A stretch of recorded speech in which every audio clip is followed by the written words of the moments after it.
भरमावे।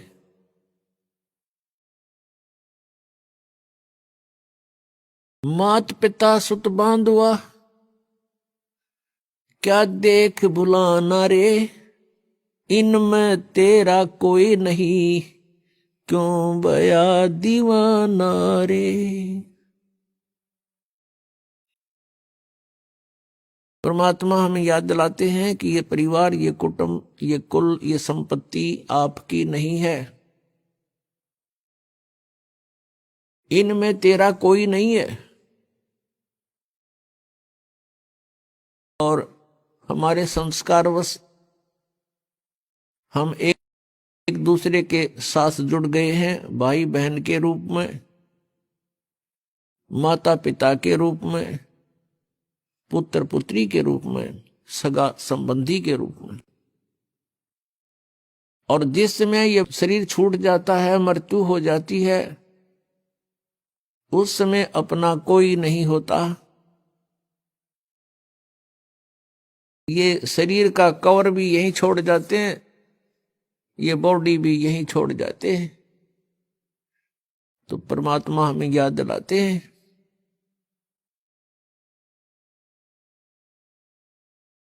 परमात्मा कहते हैं कि तुम यहां के वासी नहीं हो, आपका ये ठीक ठिकाना नहीं है, आपका ये स्थायी स्थान नहीं है।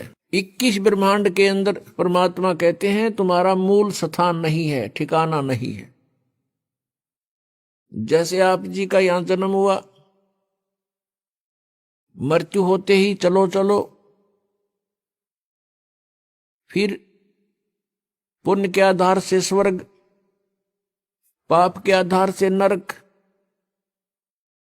जब स्वर्ग का समय पूरा होता है तो वहां से भी मृत्यु, चलो नरक में डालो, नरक का समय पूरा होते ही चलो, फिर गधा बन गया आके पृथ्वी पर, गधे का समय पूरा होते ही फिर कहेगा चलो मृत्यु होगी, फिर कुत्ते की योनि में, फिर मृत्यु होती है कुत्ते की, फिर वहां से चलो, फिर कभी 84 लाख योनियों में कष्ट उठाकर फिर मनुष्य शरीर प्राप्त होता है। तो फिर यही क्रियाएं,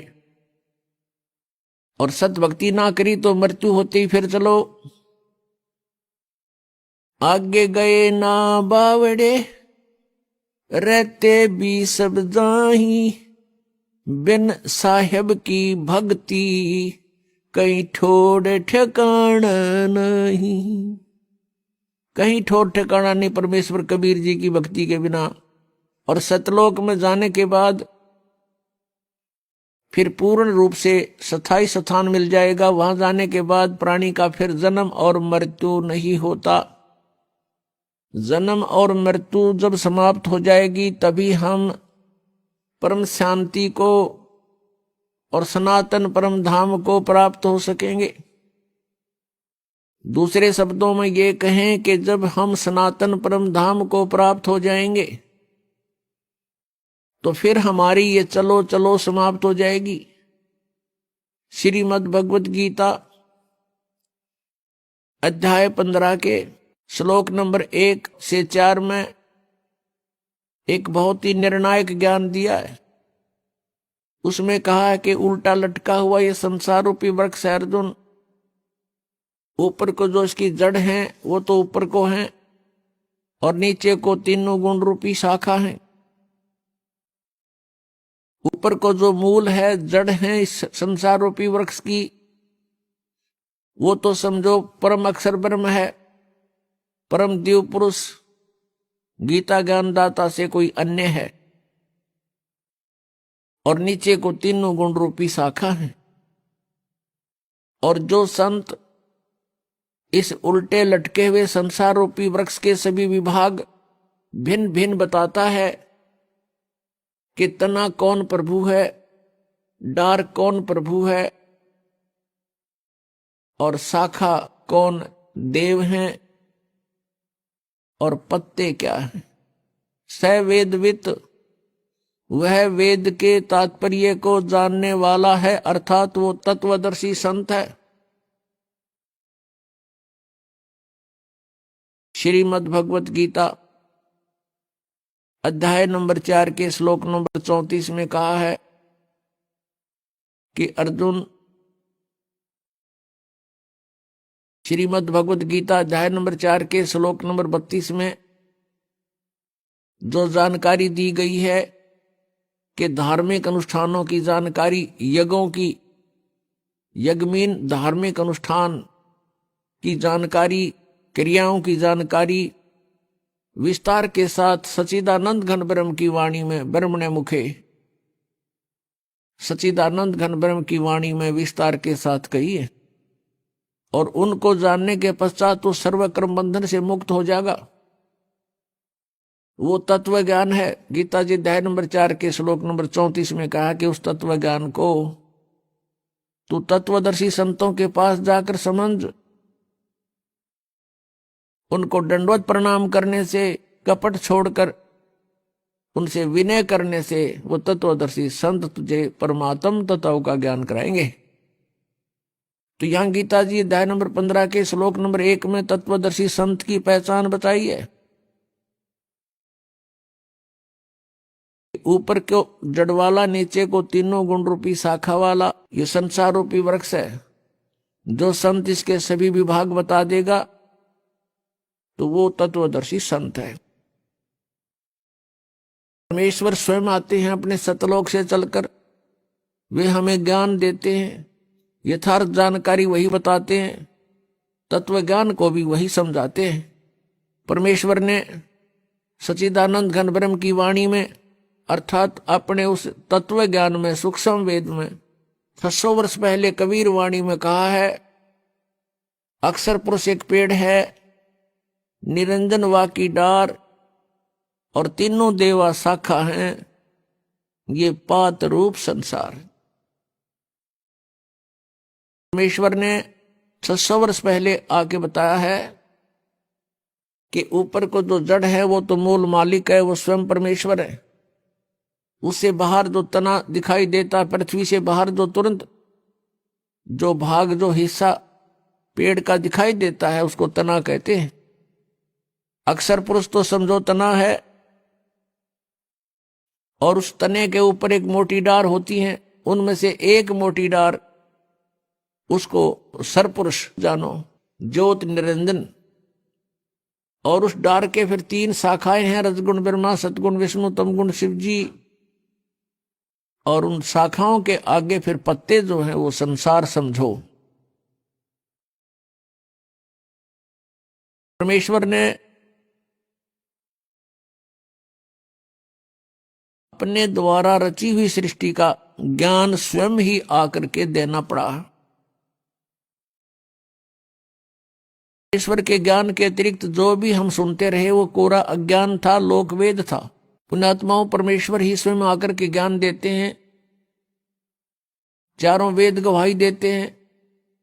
और जिन महापुरुषों को, पुण्यात्माओं को परमात्मा आकर मिले यहाँ पृथ्वी पर, उन महापुरुषों की अमरवाणी, उनका अनुभव आज हमें वो गवाही दे रहा है, साक्षी देता है कि वो परमात्मा ऐसी लीला करता है। ऋग्वेद मंडल नंबर 9 सूक्त नंबर 86 मंत्र 26-27 में, ऋग्वेद मंडल नंबर 9 सूक्त 82 मंत्र 1, 2, 3 में, ऋग्वेद मंडल नंबर 9 सूक्त 96 के मंत्र 16 से 20 में, ऋग्वेद मंडल नंबर 9 सूक्त 20 के मंत्र 1 में, ऋग्वेद मंडल नंबर 9 सूक्त 1 के मंत्र 8 और 9 में, और भी अनेकों स्थानों पर। ऋग्वेद मंडल नंबर 9 सूक्त 94 के मंत्र 1 में, इन सब में मिलाकर के इसका निष्कर्ष ये बनता है कि वो पूर्ण परमात्मा, परमेश्वर अमर पुरुष, सत्य पुरुष, कबीर देव है, वो कबीर साहब है। और वो सतलोक से गति करके आता है अपने निज स्थान से जहां वो रहते हैं, और यहां पृथ्वी पर आकर के पुण्यात्माओं को मिलते हैं, उनको ज्ञान से परिपूर्ण करते हैं।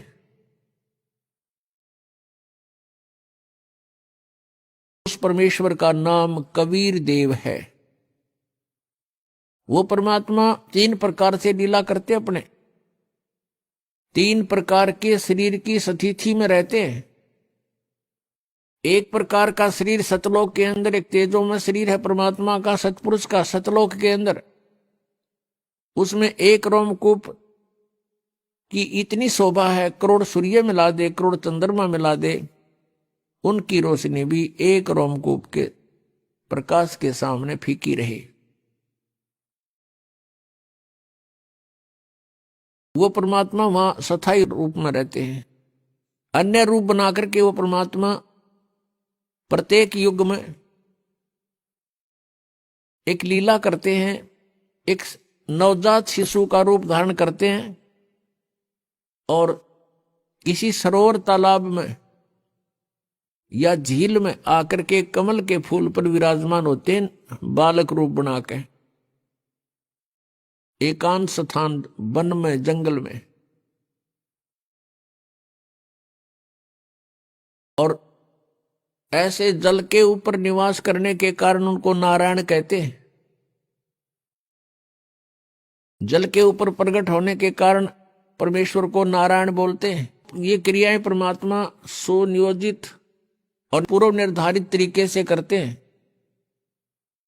और कोई संस्कारी हंस उनको वहां से उठा ले जाते हैं। फिर उस परमेश्वर की परवरिश की लीला कंवारी गायों से होती है। परमात्मा छोटी ही आयु के होते हैं, तभी से अपना उद्देश्य पूरा करने के लिए विद्वानों के साथ शास्त्रार्थ करना शुरू कर देते हैं, उनसे प्रश्नोत्तरी करते हैं आध्यात्मिक मार्ग की, और बड़े बड़े विद्वानों के छक्के छुड़ा देते हैं। ज्ञान के अंदर उनको परास्त कर देते हैं। और तीसरी स्थिति है परमात्मा के शरीर की, कि वे कहीं पर भी कभी भी प्रकट हो जाते हैं, एक साधु वेश बनाकर, किसी संत का वेश बनाकर, ऋषि महर्षि या किसी ब्राह्मण गुरु पीर का रूप बना करके वो कहीं भी प्रकट हो करके अपनी अच्छी आत्माओं को ज्ञान सुनाते हैं, उनको अपने से परिचित कराते हैं। पुण्यात्माओं ये पवित्र वेद परमात्मा की महिमा का ऐसे गुणगान करते हैं। और वेद ये भी बताते हैं कि वो अपने द्वारा रची हुई सृष्टि को, उसकी जानकारी परमेश्वर ही स्वयं ही ठीक ठीक बताते हैं, और अन्य तो केवल अटकल ही लगाया करते हैं। तो ये सभी गुण जिसके अंदर हैं, वेद कहते हैं वो परम अक्षर ब्रह्म है, वो पूर्ण परमात्मा है। और वो पूर्ण परमात्मा ही अपने द्वारा रची हुई सृष्टि को यथार्थ रूप में ज्ञान देते हैं, और वो परमात्मा स्वयं ही आकर के ज्ञान प्रचार करते हैं। वो तत्वदर्शी संत का रोल भी स्वयं ही करते हैं, और वो परमात्मा कवियों की तरह आचरण करते हैं। पुण्यात्माओं, सबसे पहले हमने अपने भगवान को पहचानना है, तभी हम आगे कदम रखें।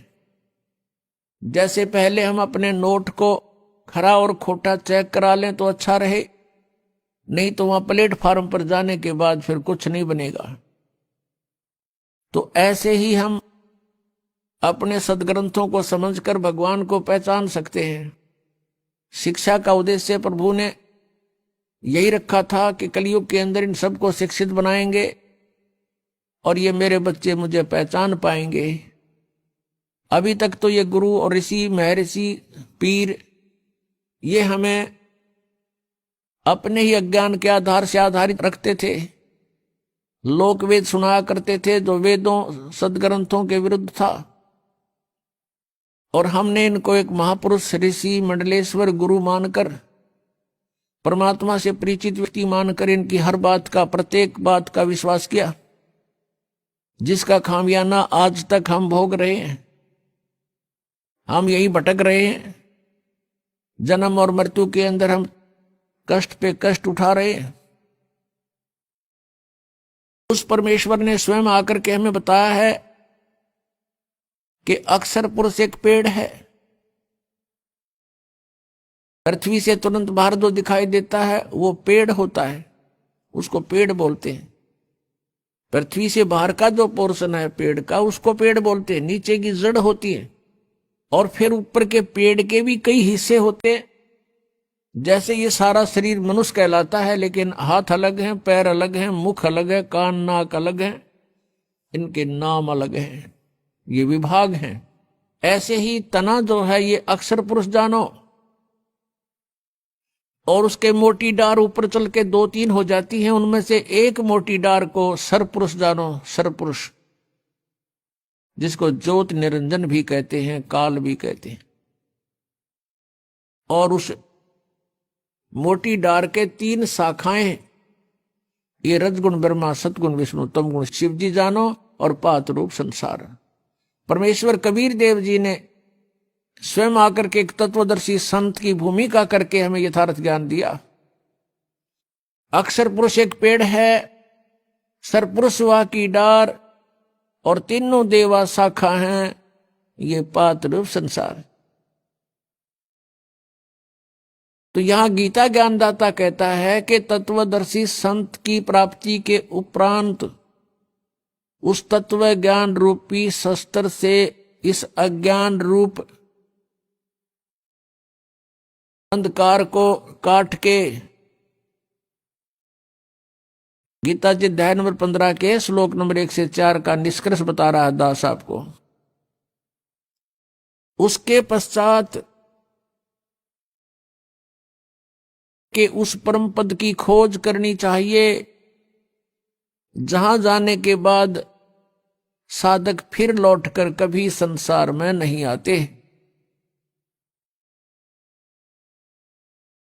और जिस परमेश्वर से संसार रूपी वृक्ष की ये प्रवृत्ति विस्तार को प्राप्त हुई है, अर्थात जिसने संसार रूपी वृक्ष अर्थात ब्रह्मांडों की रचना की है, उसी परमेश्वर की भक्ति करनी चाहिए, अन्य की नहीं।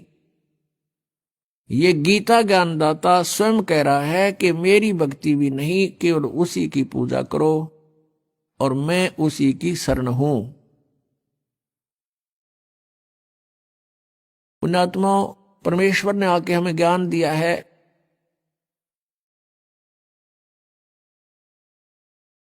आप यहां के वासी नहीं हो, आप यहां अस्थायी रूप पर रह रहे हो, और जिस परिवार और जिस संपत्ति को आप अपना मानकर निश्चिंत हो चुके हो, ये आपकी महाभूल है।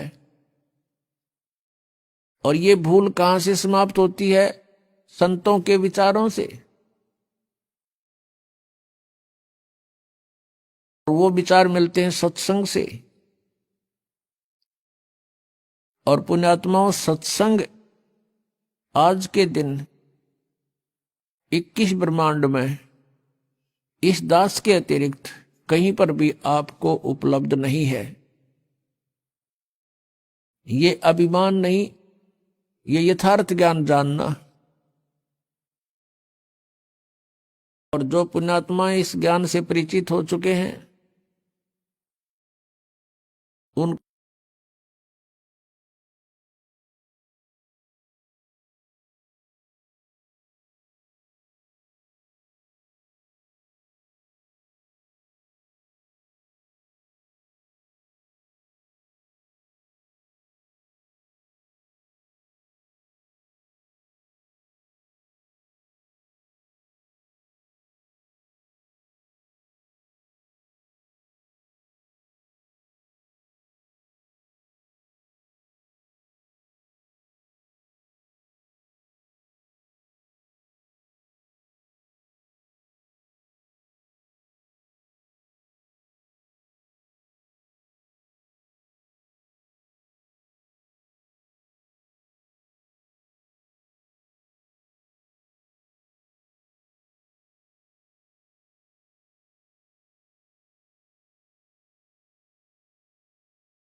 ये ओरिजिनल और डुप्लीकेट पासपोर्ट का, अर्थात अधिकारी और अनधिकारी से बने हुए लिए हुए नाम की दीक्षा का आपको उस समय जानकारी होगी जब आपकी मृत्यु हो चुकी होगी, शरीर छूट चुका होगा,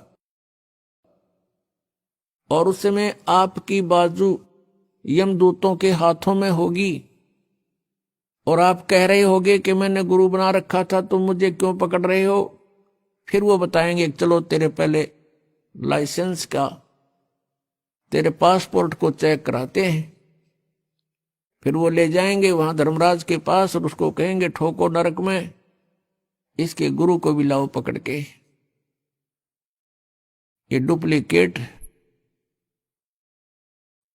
गुरु था इसका, इसलिए नरक में डाल दो। तो पुण्यात्माओं, सत्संग में आने से ये ज्ञान होता है।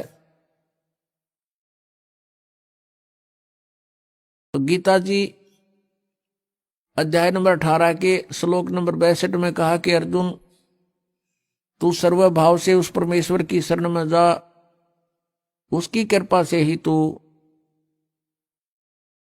परम शांति को और सनातन परम धाम को प्राप्त होगा।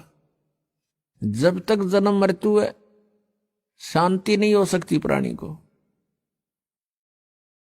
और जब तक ये इस 5 तत्वों के पुतले में जकड़ा हुआ है, तब तक ये निर्भय नहीं हो सकता। 21 ब्रह्मांड में कोई भी प्राणी निर्भय नहीं है। कहते हैं ब्रह्मा का आसन डिगा, जब सुनी काल की गाज।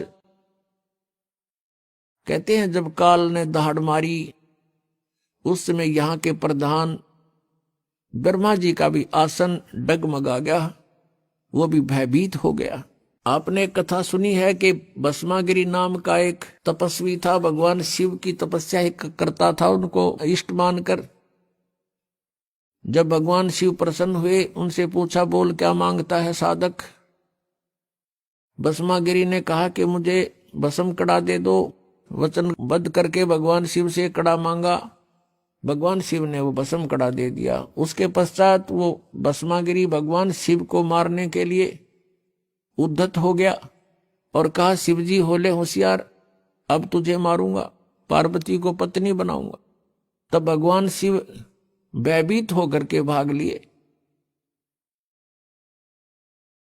आगे आगे भगवान शिव, पीछे पीछे भस्मागिरी यानी पुजारी, आगे भगवान।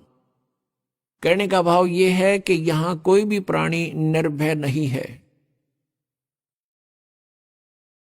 जब तक हम उस सनातन परम धाम में नहीं चले जाएंगे, तब तक न तो हमारी ये चलो चलो मिटे और न ही हमारा भय मिटे। अभय पद भी वहीं प्राप्त होगा। दास गरीब अभय पद परसै और मिले राम अविनाशी। जिन महापुरुषों को परमात्मा प्राप्त हुए, उनमें से कौन कौन है जो इस दास के नॉलेज में है? आदरणीय धर्मदास साहिब जी, आदरणीय मलुकदास साहिब जी, आदरणीय नानक साहिब जी, आदरणीय दादू साहिब जी, आदरणीय गरीबदास साहिब गांव छुड़ानी जिला जज्जर हरियाणा वाले, और आदरणीय घीसा दास साहिब जी। अपने आत्माओं, गरीबदास जी का पूरी डिटेल इसलिए देनी पड़ती है कि गरीबदास नाम के कई नकली संत भी जो है वेल नोन हुए हैं, और इस कारण से गरीबदास साहिब जी ये गांव छुड़ानी जिला ददर हरियाणा वाले ये ओरिजिनल गरीबदास जी हैं, जिनको परमात्मा मिले, सचखंड लेकर गए सतलोक में, फिर उनको वापस छोड़ा ऊपर का पूरा कुछ दिखा करके। उसके बाद उन्होंने आंखों देखा जो विवरण अपने एफिडेविट में, अपने अनुभव की प्रत्यक्ष दृष्टा रूप में जो ज्ञान उनको हुआ, वो वाणी लिखी उनमें प्राप्त होता है। उनमें से आपको सुनाते हैं। राम सुमर राम सुमर राम सुमर हंसा, राम सुमर राम सुमर राम सुमर हंसा। भक्ति जान ज्ञान ध्यान छाडो कुल बंसा। कोटि कर्म भरम जार पार तोहे उतारे।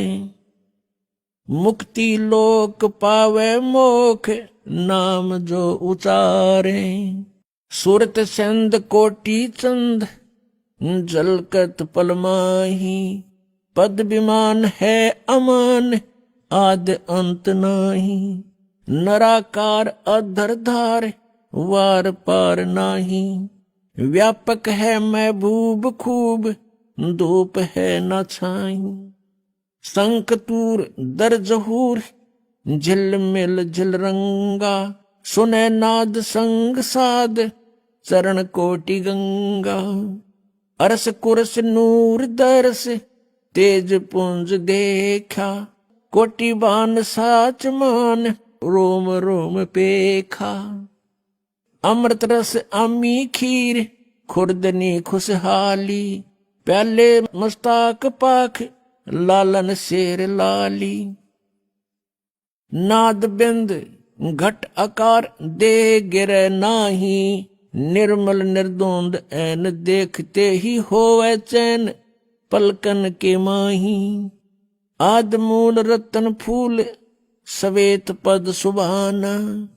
गरीब दास जहां बास दरस में दीवाना। आदरणीय गरीबदास साहब जी कहते हैं कि राम सुमर राम सुमर राम सुमर हंसा और भक्ति जान ज्ञान ध्यान ये छोड़ो कुल बंसा। राम सुमर भगवान का भजन करो भजन करो परमात्मा को याद करो और भक्ति को जानो यथार्थ ज्ञान को समझो और छाड़ो कुल बंसा। ये यहाँ के जो कुल हैं ये तो आपके एक दिन रहने ही नहीं है। इनको यदि आप जीते जी छोड़ दोगे तो यहां से आस्था हट जाएगी आपकी। मरने के उपरांत कोई इसका उपचार नहीं होता। जीते जी आपको इतना ज्ञान हो जाना चाहिए कि हम जिस परिवार में रह रहे हैं ये हमारा नहीं है और ये भी नहीं कि हम इसको त्याग कर छोड़कर या इससे हेट नफरत करें। ये हमारी फिर हंस रूप में नहीं है। हमने हंस बनना है। हंस का अर्थ होता है कि दूध और पानी को छान कर और यथार्थ वस्तु को ग्रहण कर ले जल को छोड़ देता है। हंस एक पक्षी होता है। उसमें गुण दिया है भगवान ने कि आप एक गिलास दूध में एक गिलास जल डालकर उसके सामने रख दो पात्र में। उसमें से वो चोंच डबो करके दूध पी लेगा और जल शेष रह जाएगा। उसको ऐसी दया करी दाता ने उसके ऊपर। और किसी सरोवर के ऊपर हंस भी हो और बुगला भी हो। हंस और बुगले में शारीरिक अंतर नहीं होता लेकिन उनकी भिन्नता की को कैसे पहचाने, उनकी भिन्नता कैसे जाने, हंस कौन है बुगला कौन। उनकी पहचान होती है कि जैसे बुगला जो होता है वो मोती नहीं खाता, वो मछली खाता है, गोगे खाता है, कीड़े मकोड़े खाता है, जल के जंतुओं को खाता है। लेकिन हंस नहीं खाता। हंस केवल मोती खाता है, नहीं तो भूखा मर जाता है। तो कहने का भाव ये है विकार तो ये मछली और अन्य कीट समझो और निर्विकार यानी जो बुराइयां ना करे, बीड़ी शराब मांस तंबाकू चोरी जारी ठगी बकवाद, ये ना करने वाला हंस होता है और ऐसे करता है वो बुगला होता है। ऐसे ही मानव शरीर में भगत और अभगत का शारीरिक डिफरेंस नहीं होता, उनकी क्रियाओं से पता चलता है। तो हमने क्या कहा गरीबदास साहब जी ने कि राम सुमर राम सुमर राम सुमर हंसा। हंस हे हंसात्मा, यहां इस परमात्मा के ज्ञान से दूध और पानी को छानना सीख ले, भिन्न कर ले, फिर अपना आराम से आस्था तेरी नहीं रहेगी यहां पर। अब ये नहीं कि परिवार के प्रति आपका कोई लगाव ना रहे, ये समझना चाहिए, जब आपको ज्ञान हो जाएगा पुण्यात्मा, गणीकरण की आवश्यकता ना पड़े। हम अज्ञानतावश फंसे हुए यहां पर, अज्ञानतावश हम एक दूसरे को अपना मानकर अपनी मूर्खता जाहिर कर रहे हैं, प्रकट कर रहे हैं। अब जैसे आप जी के घर पे संतान है, पुत्र या पुत्री, ये आपकी नहीं है, आपने तो इसके ऊपर एक कवर डाल रखा है, वो है आपका शरीर, बॉडी। आप किसी की बच्चे पे या किसी की बेटी पे अपना कोई कपड़ा सिला के पहना दो उसको और फिर कहो मेरा है, तो कितनी समझदारी है आपकी। या समझदार को संकेत बहुत होता है।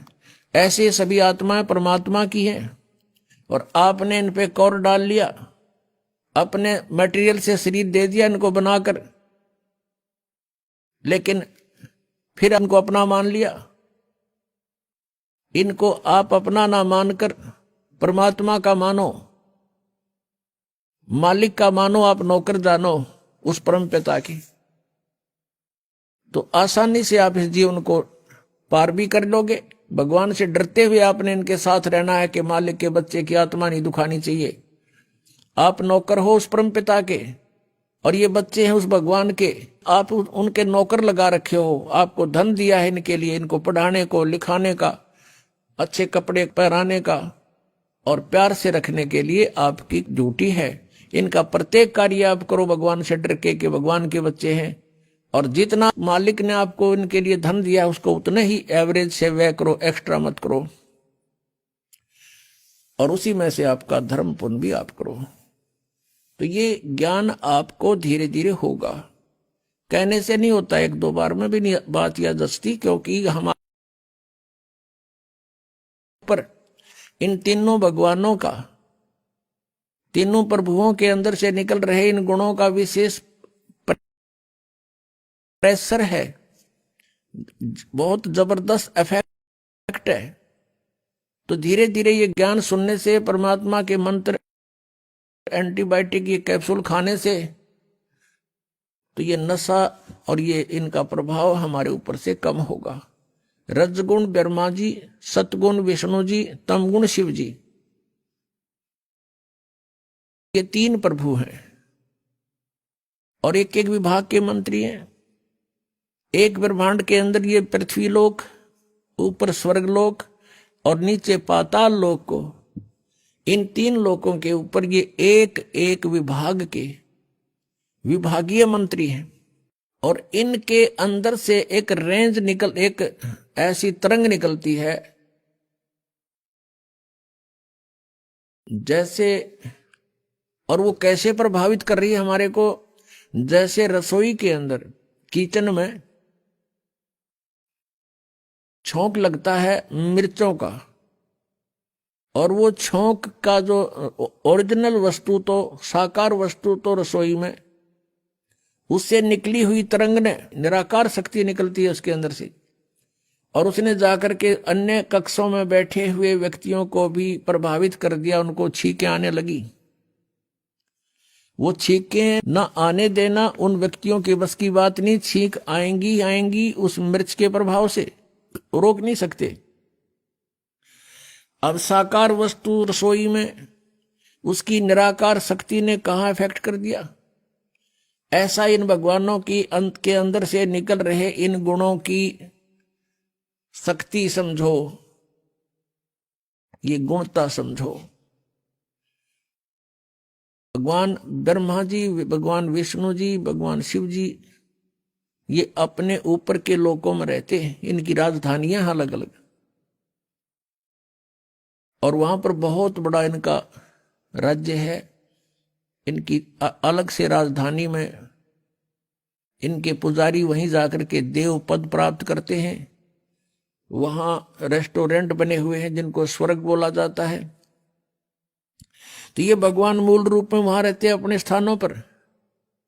वहां से इनकी बॉडी से, इनके शरीर से निकल रहा जीव के बस का नहीं, ऐसा ही समझो। इस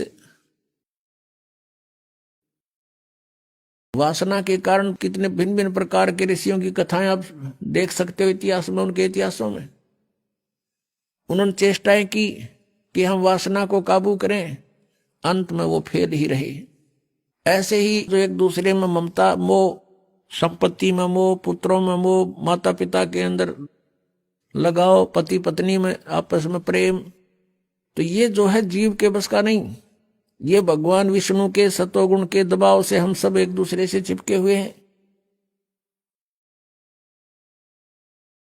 और तीसरा तमोगुण है, ये भी हमें बहुत प्रभावित रखता है। जरा सा भी कोई कहा सुनी हो जाती है तो मारने मरने को तैयार हो जाते हैं। तो इस प्रकार इन तीनों गुणों से हम प्रभावित हैं।